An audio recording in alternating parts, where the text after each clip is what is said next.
ఏంటి లెక్కకి సంబంధించింది ఏదో అవుతుంది అనుకుంటే ఏదో జరిగింది అని జగన్మోహన్ రెడ్డి గారికి అసలు సంబంధం ఏముంటుంది, జగన్మోహన్ రెడ్డి గారికి ఏంటి సంబంధం అని చెప్పి మాట్లాడే పరిస్థితి. మీకు ప్యానెల్లో ఉన్న పెద్దలందరికీ కూడా నమస్కారం. ముందుగా మరి కేఎస్ ప్రసాద్ గారు ఈసారి మళ్ళీ మిథున్ రెడ్డి గారు పార్లమెంట్ సమావేశాలకు కూడా వెళ్తారు అని అంటా ఉన్నారు. కానీ రేపు morning already SIT Mithun Reddy గారు అరెస్ట్ చూపించడానికి సిద్ధం అవుతా ఉన్నారని నాకున్నటువంటి సమాచారం. సో మీరు ఇనిషియల్ పాయింట్స్లో 62 కోట్ల రూపాయలు మాత్రమే చూపించారు, 1000 కోట్ల రూపాయలు చెప్పారు అని అన్నారు. కానీ ఇక్కడ ఇనిషియల్గా చూపించింది 62 కోట్లే. ఇక ఎప్పటి నుంచో చెప్తున్నట్లుగా 90% బిగ్ బాస్కే వెళ్ళింది ఈ లిక్కర్ స్కామ్లో ఉన్నటువంటి డబ్బు మొత్తం అని అన్నారు. మరి ఆ 90% బిగ్ బాస్కి వెళ్ళినప్పుడు బిగ్ బాస్ని అరెస్ట్ చేసిన తర్వాత మొత్తం ఎంతైతే అమౌంట్ చెప్పారో అఫీషియల్గా ఇప్పటి వరకు సిట్ చెప్పింది 3200 కోట్ల రూపాయలు. 3200 కోట్ల రూపాయలు ఇందులో స్కామ్ జరిగింది, వీటిని రికవర్ చేస్తారు ఖచ్చితంగా. ఇప్పటి వరకు ఇనిషియల్గా 22 కోట్ల రూపాయలు రికవర్ చేశారు. ఏదైతే మిథున్ రెడ్డిది విచారణ జరుగుతూ ఉంది, మరి కేఎస్ ప్రసాద్ గారేమో మిథున్ రెడ్డి గారు అరెస్ట్ అవ్వరు, డెఫినెట్లీ ఆయన నెక్స్ట్ సమావేశాలకు వస్తారని అంటా ఉన్నారు. కానీ మిథున్ రెడ్డి గారు ఖచ్చితంగా అరెస్ట్ అవుతారు. వారి తర్వాత ఏదైతే ప్రధాన సూత్రధారుడు ఉన్నాడో, అంతిమ లబ్ధిదారుడు ఉన్నాడో, అంతిమ లబ్ధిదారుడు కూడా ఇందులో అరెస్ట్ అవ్వడం తథ్యం. సో ఈరోజు మీరు చూసుకుంటా ఉంటే కేఎస్ ప్రసాద్ గారు చెప్తా ఉన్నారు, అసలు ఈ స్కామ్ అంతా కూడా గోవింద బాలాజీని ఏదో బ్రాండ్లు అమ్మొద్దు అన్నందుకు ఏదో చెప్పారు. అవన్నీ కాదు, అసలు లిక్కర్ స్కామ్ ఏంటి, 3500 కోట్లు ఎలా దోచారు, ఎట్లా. ఇప్పుడు సెప్టెంబర్ 2019లో ఈ లిక్కర్ పాలసీ అయ్యిందండి. విజయసాయి రెడ్డి గారు ఈ డిస్కషన్స్ అన్నీ మా ఇంట్లోనే జరిగాయని చెప్పారు. అప్పటి ఎక్సైజ్ శాఖ మంత్రి మరి నారాయణ స్వామి గారిని ఆయన ఇన్వాల్వ్మెంటే లేదని చెప్పారు. ఇప్పుడు కొత్తగా ఆయన్ని కూడా 21వ తారీఖు అనుకుంటా పిలిచారు. అంతేనా ప్రసాద్ గారు? 21వ తారీఖు కదా నారాయణ స్వామి గారు కూడా మరి సిట్ నోటీసులు అందాయి. మరి ఆయన కూడా విచారిస్తారు ఏమేం జరుగుతాయో.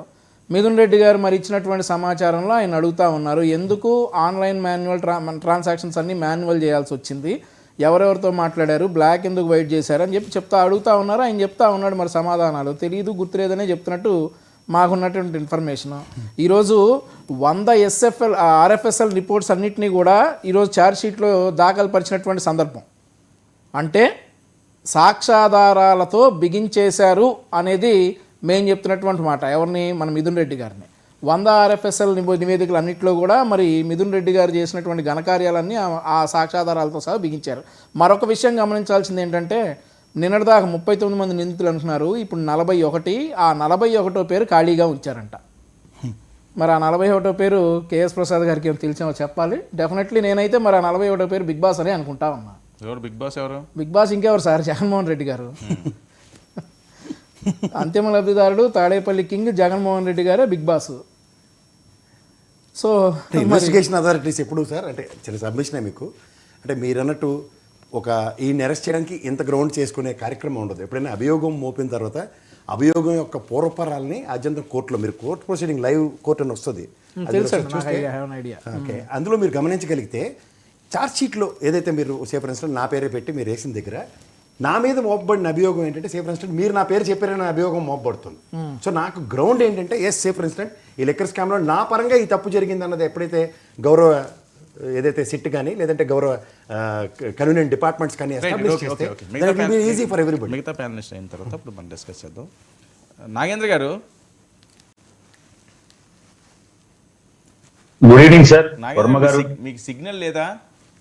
మాట్లాడగానే సిగ్నల్ పోయింది మా అన్నకి. హలో, మీ సిగ్నల్ లో వస్తున్నది, ఒకసారి చెక్ చేసుకోండి. నేను శ్రీకాంత్ గారు తీసుకుంటూ వస్తాను, మీరు సిగ్నల్లోకి వెళ్ళండి, మీ సిగ్నల్ రావట్లేదు. శ్రీకాంత్ గారు. హలో వర్మ గారు, వినిపిస్తుందా? వాయిస్ వస్తుంది, సిగ్నల్ లో ఉన్నట్టున్నదండి. ఇప్పుడు ఓకే, ఇప్పుడు ఓకే, చెప్పండి. ఏంటి లిక్కర్ స్కామ్, ఏం జరుగుతుంది ఇప్పుడు? వర్మ గారు, ముందుగా మీకు, మీ ద్వారా 99 వీక్షకులకు, ప్యానల్లో ఉన్నటువంటి పెద్దలందరికీ కూడా good evening sir. Prasad sir గారికి కూడా, ఎందుకంటే ప్రత్యేకంగా ఇందాక సోదరుడు మాట్లాడుతూ 41వ నెంబర్ అన్నాడు, నా పేరే. నిజాలను తప్పుదోవ పట్టిస్తా ఉన్నందుకు 42 ఎందుకు ప్రసాద్ గారి పేరు ఇంక్లూడ్ చేయకూడదు అనేది నా యొక్క. ఎందుకంటే జరిగేది ఒకటైతే మాస్ గా క్లాస్ గా కూర్చొని కాగు గీగు పదాలు చెప్పి మోసం చేసి చీపు